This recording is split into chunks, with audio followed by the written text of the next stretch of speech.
રાજ્યભરમાં ચાંદીપુરા વાયરસથી સંક્રમિત દર્દીઓના કેસમાં પ્રતિદિન વધારો થઈ રહ્યો છે. આજે રાજકોટમાં 3 અને પંચમહાલ જિલ્લામાં એક બાળકનું મોત થતા રાજ્યભરમાં ચાંદીપુર વાયરસના કુલ કેસોની સંખ્યા વધીને 31 થઈ છે. મૃત્યુઆંક વધીને 19 થયો છે. અત્યાર સુધીમાં આ વાયરસની અસર ગ્રામીણ વિસ્તારમાં હતી, પણ હવે અમદાવાદ જેવા મોટા શહેરોમાં પણ જોવા મળી રહી છે. રાજકોટમાં આજે 5 શંકાસ્પદ દર્દીઓના મોત થયા છે, જેમાં મોરબીના રાશિ પ્રદીપ સહારિયાને 12 જુલાઈએ રાજકોટ સિવિલમાં દાખલ કરવામાં આવી હતી, જેનું 14 જુલાઈએ મોત થયું છે.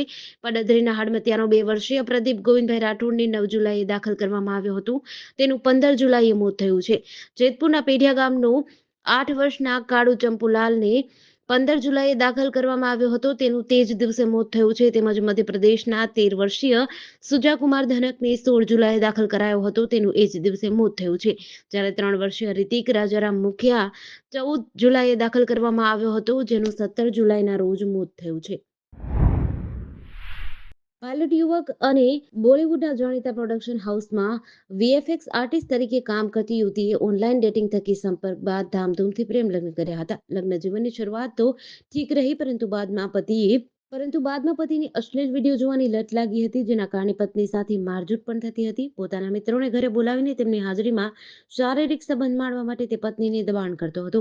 આટલું જ નહીં, પત્ની જો વિરોધ કરે તો તેને મારતો હતો, તેમજ વિચિત્ર પાર્ટીઓમાં લઈ જવા જીદ કરતો હતો. ના પાડતા જાહેરમાં કપડાં પણ ફાડ્યા હતા. આ ઉપરાંત સાથ દેવાના બદલે સાસરિયાઓએ પણ ત્રાસ આપ્યો હતો. આખરે યુવતીએ પતિ, દિયર અને સાસુ સસરા સહિત 4 સામે અડાલજ પોલીસ મથકમાં ફરિયાદ નોંધાવી છે.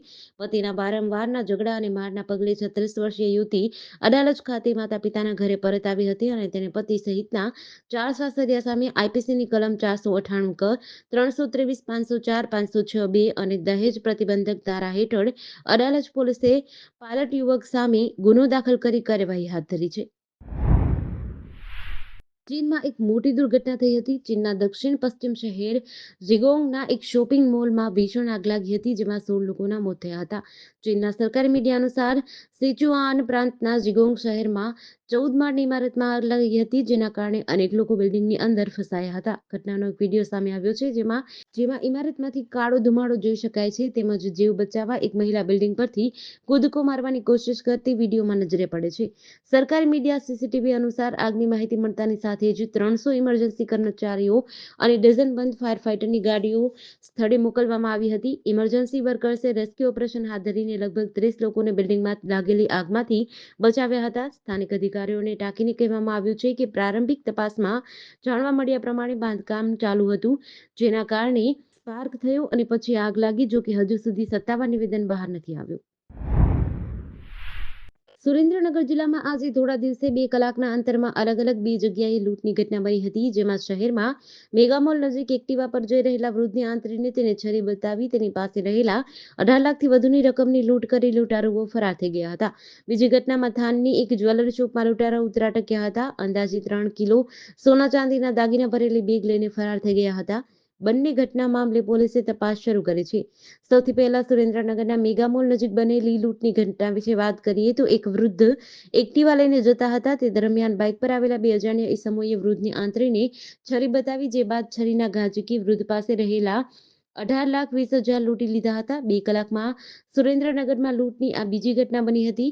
સુરેન્દ્રનગર લોકલ ક્રાઇમ બ્રાન્ચ સહિતની જિલ્લા પોલીસ તપાસનો ધમધમાટ શરૂ કરી ચૂકી છે. ગુજરાત પર સર્જાયેલી 3 સિસ્ટમના કારણે હવામાન વિભાગ દ્વારા રાજ્યમાં સાર્વત્રિક મેઘમહેરની આગાહી કરી છે. ત્યારે આજે સવારથી દક્ષિણ ગુજરાત અને સૌરાષ્ટ્રમાં વરસાદ શરૂ થયો છે.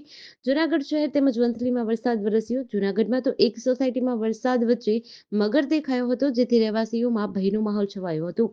વલસાડમાં પણ વરસાદ શરૂ થયો છે, જેથી રેલવે અંડરપાસમાં પાણી ભરાયા હતા, જેને પગલે વાહન ચાલકો પરેશાન થયા છે.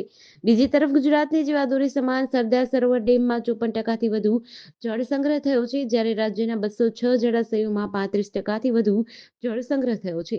જૂનાગઢ શહેરમાં વરસાદ વચ્ચે રહેણાંક વિસ્તારમાં મગર દેખાવા મળ્યો હતો. ખલીલપુર રોડ ઉપર મગર દેખાતા રહેવાસીઓમાં ફફડાટ ફેલાયો છે. સિદ્ધિવિનાયક સોસાયટીના ગેટ પાસે જ મગર દેખાયો હતો. ચાલુ વરસાદે મગર આવી ચડ્યો હતો, જેના પગલે વન વિભાગને જાણ કરવામાં આવી હતી. વહેલી સવારથી વલસાડ શહેર તેમજ આજુબાજુના વિસ્તારમાં વરસાદી માહોલ જામ્યો છે. વલસાડ તાલુકામાં સવારે 8 થી 12 વાગ્યા સુધીમાં 44 mm વરસાદ પડ્યો હતો.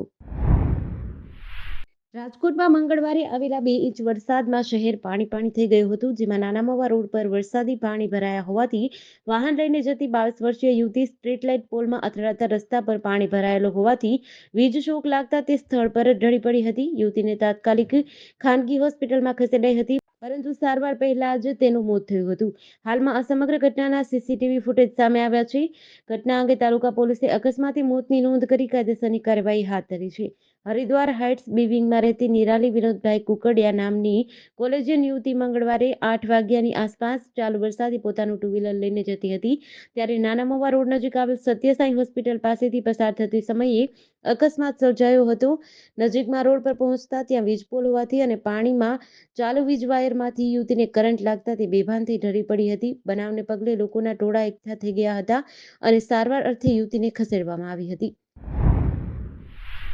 યુપીએસસી પસંદગીના વિવાદોમાં ફસાયેલી તાલીમાર્થી આઈએએસ અધિકારી પૂજા ખેડકરની માતા મનોરમાને પુણે ગ્રામીણ પોલીસે હિંગોલી જિલ્લાના નાહડથી ધરપકડ કરી છે. તેના પર ખેડૂતોને પિસ્તોલ બતાવી ધમકાવવાનો આરોપ છે. મનોરમા ખેડકરનો એક વિડીયો વાયરલ થયો છે, જેમાં તે ખેડૂતોને પિસ્તોલથી ધમકાવતી જોવા મળી હતી. આ ઘટના પુણેના મુલશી તાલુકાના તડાવલી ગામની બની હતી, જ્યાં પૂજાના પિતા દિલીપ ખેડકરે જમીન ખરીદી હતી. વિડીયો વાયરલ થયા બાદ 13 જુલાઈના રોજ પોડ પોલીસ સ્ટેશનમાં પૂજાની માતા મનોરમા અને પિતા દિલીપ સહિત 7 લોકો વિરુદ્ધ કેસ નોંધવામાં આવ્યો હતો. પોલીસે જણાવ્યું, એફઆઈઆરમાં આર્મ્સ એક્ટના આરોપો પણ સામેલ છે. કેસ નોંધાયા બાદ પૂજાના માતા પિતા ફરાર થઈ ગયા હતા. પોલીસે 15 જુલાઈએ જણાવ્યું હતું કે બંનેએ તેમના ફોન સ્વિચ ઓફ કરી દીધા છે. પોલીસે કહ્યું હતું કે પૂજાની માતા અનેક જિલ્લાઓમાં શોધખોળ કરવામાં આવી હતી. સ્થાનિક લોકોનો આરોપ છે કે ખેડકર પરિવારે બાઉન્સરની મદદથી પડોશી ખેડૂતોની જમીન પર કબજો કરવાનો પ્રયાસ અને તેમને ધમકી આપી હતી. ગત 30 જૂન 2024ના રોજ રાજ્ય સરકારે જીએમઈઆરએસ મેડિકલ કોલેજની ફીમાં વધારો કર્યો હતો. આ ફી વધારાનો રાજ્યભરમાં વિરોધ થતા રાજ્ય સરકારે ફી વધારો કર્યાના 16 દિવસ બાદ યુ-ટર્ન માર્યો અને ફીમાં થોડો ઘટાડો કર્યો હતો. તે બાદ પણ વાલીઓએ પૂરેપૂરી ફી વધારો નાબૂદ કરવાની માંગ કરી હતી, જે માંગ પૂરી ન થતા આજે અમદાવાદમાં વાલીઓ જીએમઈઆરએસની બહાર ભેગા થયા હતા.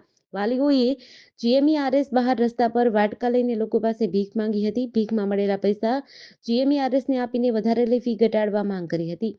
રાજ્યભરમાં જીએમઈઆરએસ ફીના વધારાને લઈને વિરોધ જોવા મળ્યો હતો. લોકોના ભારે વિરોધ બાદ આરોગ્ય મંત્રી ઋષિકેશ પટેલ દ્વારા ફી વધારાનો પરિપત્ર પરત ખેંચવા નિર્ણય કરવામાં આવ્યો હતો.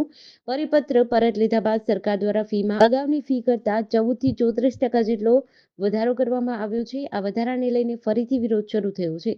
સરકારના નવા પરિપત્રથી પણ વાલીઓમાં રોષ છે. આણંદમાં મહેન્દ્ર શાહ ચોકડી નજીક જાહેર રોડ પર દહાડે ઉશ્કેરાયેલા ટોળાએ લાકડીઓ તેમજ ચપ્પા જેવા તીક્ષ્ણ હથિયાર વડે યુવકો ઉપર હુમલો કર્યો હોવાનો વિડીયો વાયરલ થયો હતો. આ ઘટનાના અઠવાડિયા બાદ હુમલાનો ભોગ બનનાર યુવકે હિંમત કરીને આખરે 4 હુમલાખોરો વિરુદ્ધ આણંદ ટાઉન પોલીસ મથકમાં ફરિયાદ નોંધાવી છે. રચિત અને નીતિન પોતાના સાગરીત વ્રજ પરમાર તેમજ અન્ય એક અજાણ્યા યુવકને લઈને ત્યાં આવી ચડ્યા હતા. આ અજાણ્યા યુવકના હાથમાં ખંજર જેવું તીક્ષ્ણ હથિયાર હતું, તેમજ વ્રજ પરમારના હાથમાં લાકડી હતી. ચારેય જણા બીભત્સ ગાળાગાળી કરી ઝપાઝપી કરવા લાગ્યા હતા, જે બાદ વ્રજ પરમારે અમારા બંને ઉપર લાકડી વડે હુમલો કર્યો હતો. ઓમ સોલંકીએ આપેલી આ ફરિયાદને આધારે પોલીસે હુમલાખોર રચિત, નીતિન, વ્રજ પરમાર તેમજ અન્ય એક અજાણ્યા શખ્સ વિરુદ્ધ બીએનએસ એક્ટની કલમ 115(2), 352, 351(2), 54 તેમજ જીપીએ એક્ટની કલમ 135 મુજબનો ગુનો નોંધી કાયદેસરની કાર્યવાહી હાથ ધરી છે. ગુજરાત અને રાજસ્થાનમાં ખતરનાક ચાંદીપુરા વાયરસે હાહાકાર મચાવ્યો છે. આ વાયરસે અનેક માસૂમોને પોતાની ઝપેટમાં લીધા છે, ત્યારે મહેસાણા જિલ્લામાં પણ ચાંદીપુરાના 2 શંકાસ્પદ કેસ આવ્યા છે, જેમાંથી ખેરાલુ તાલુકામાં આવેલા વરેઠા ગામમાં રહેતા 1 વર્ષના યુવરાજને શંકાસ્પદ ચાંદીપુરા વાયરસ લાગતા તેને અમદાવાદ સારવાર માટે ખસેડાયો હતો, જ્યાં મંગળવારે સાંજે બાળકનું મોત થયું હતું. આ ઘટના બાદ બાળકનો પરિવાર જ્યાં રહે છે તે ખેરાલુના વરેઠા ગામમાં પહોંચી હતી. આ ઘટના દરમિયાન આરોગ્ય વિભાગની ટીમમાંથી 10 થી વધુ કર્મીઓ અને અધિકારીઓ પણ સ્થળે પહોંચ્યા હતા અને બાળકે પોતાના છેલ્લા દિવસો વિતાવ્યા હતા ત્યાં સઘન તપાસ હાથ ધરી હતી. આરોગ્યની ટીમે બાળકના પિતા જે ઝૂંપડામાં રહેતા હતા એ વિસ્તાર તેમજ આસપાસના ઝાડી ઝાકરાઓ તપાસ્યા હતા. જોકે આરોગ્ય વિભાગની લાંબી તપાસ બાદ પણ ખાસ કંઈ મળ્યું નહોતું. તેમજ એ જ ખેતરમાંથી આવેલ નજીકના ખેતરમાં હાલમાં બાળકના માતા પિતા સહિત પરિવાર રહે છે, જે હાલ તેઓ બાળકને યાદ કરીને રડી રહ્યા છે. બાળકનો પરિવાર ગામમાં આવેલા દેવી પૂજકવાસમાં રહે છે, ત્યારે ગામથી થોડે દૂર આવેલા ખેતરમાં મજૂરી કરી ગુજરાન ચલાવે છે. બાળક જ્યાં જ્યાં રહ્યું તે સ્થળની મુલાકાત કરી અને સમગ્ર ઘટનાક્રમ જાણવાનો પ્રયાસ કર્યો હતો.